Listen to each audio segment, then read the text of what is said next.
This is the Radio 1 News Update for November 18th. I'm Lady Miriam. In local news, California federal court documents in a case set for trial detail serious allegations against one of America's top 3 seafood importers in the orchestration of and complicity in human trafficking, as well as human and labor rights violations perpetrated against Cambodian citizens. The documents were filed by lawyers representing 7 Cambodian plaintiffs who had brought a civil suit against several companies belonging to the Thai-U.S. conglomerate Rubicon Group, which is one of the 3 largest importers of seafood into the U.S. and is reported to supply retail giant Walmart. The companies lodged a motion to dismiss the case in August, but presiding judge John Walter has ruled that the case warrants a trial. Along a riverbank in the capital, garbage is strewn in a thick carpet 12 meters across and 10 meters long, spilling down from the embankment's crest and directly into the water below.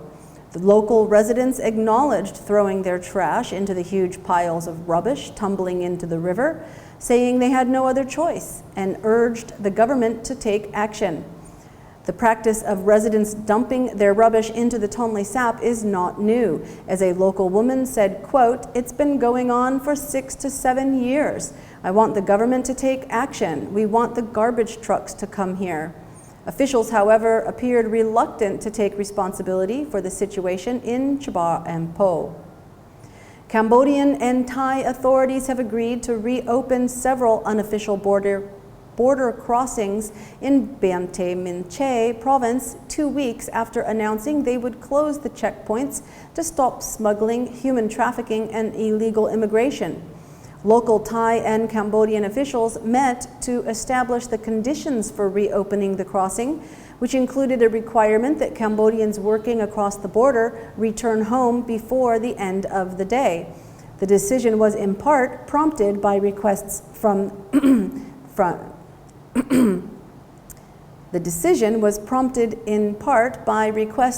Thai farm owners who need laborers.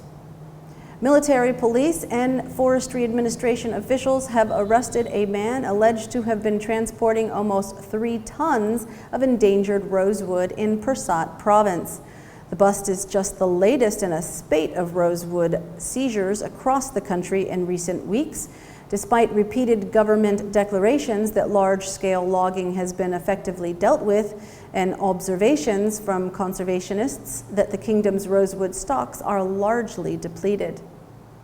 In regional news, Donald Trump is expected to use his first meeting with a foreign leader as U.S. president-elect this week to try to assure Japanese Prime Minister Shinzo Abe and other Asian allies who have been rattled by his campaign rhetoric.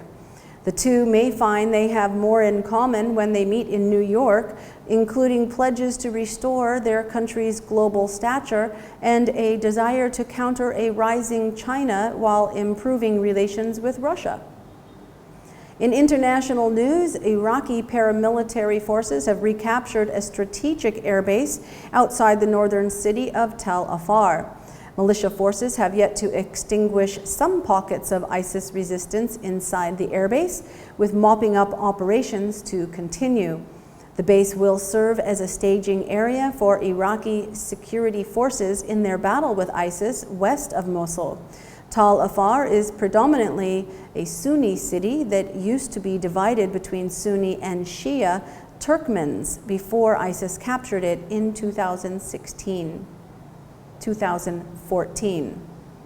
In business news, the United Nations Children's Fund, UNICEF, has announced that it will sink funds into a Cambodian-based tech startup as part of an initiative that uses venture capital to develop open source technology solutions that improve connectivity, real-time data collection, identity technology, and learning. UNICEF's $11.2 million innovation fund will invest $92,000 in Chatterbox Dating Mobile. Yes, I said Chatterbox Dating Mobile, or Chibi, Chibi's dating app apparently has already been applied by various humanitarian projects. The aim of the Innovation Fund investment is to support technologies and solutions that will help advance children's rights and improve their lives by supporting communities of problem solvers in creating products that can be repurposed, adapted, and scaled. So let's hope the dating app is going to be repurposed. $92,000 into a dating app from UNICEF. Pencil Supercenter is now expanding its business in Phnom Penh with a new store set to be open early next year. The new shop is located at Sisawat Key, just a block away from an existing Pencil Supercenter due to overwhelming customer demand. Amid reports that Vietnam's early harvest of cassava is facing downward price pressure, Cambodian farmers could be in for a rough season as local prices are largely dependent on those of the kingdom's more developed neighbor. While it is still too early for most Cambodian farmers to harvest their cassava crops, falling prices in neighboring Vietnam would automatically dampen local prospects. The main export market for cassava is to Vietnam, so if their cassava market is dropping, it will directly impact Cambodia's selling price. Cassava starch prices have fallen to as low as $270 per ton, compared with last year's average selling price of $350 per ton. The pizza company will launch another 3 stores by the end of this year, with a 4th slated for early 2017, as the Thai pizza restaurant chain looks to expand its presence in the provinces. Express Food Group, which holds the local franchise for the pizza company, said the planned expansion would bring the number of branches to 25 nationwide.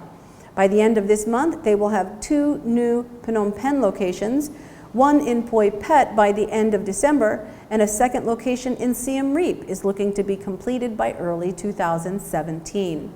The pizza company aims for, on average, opening 3 to 4 new branches each year.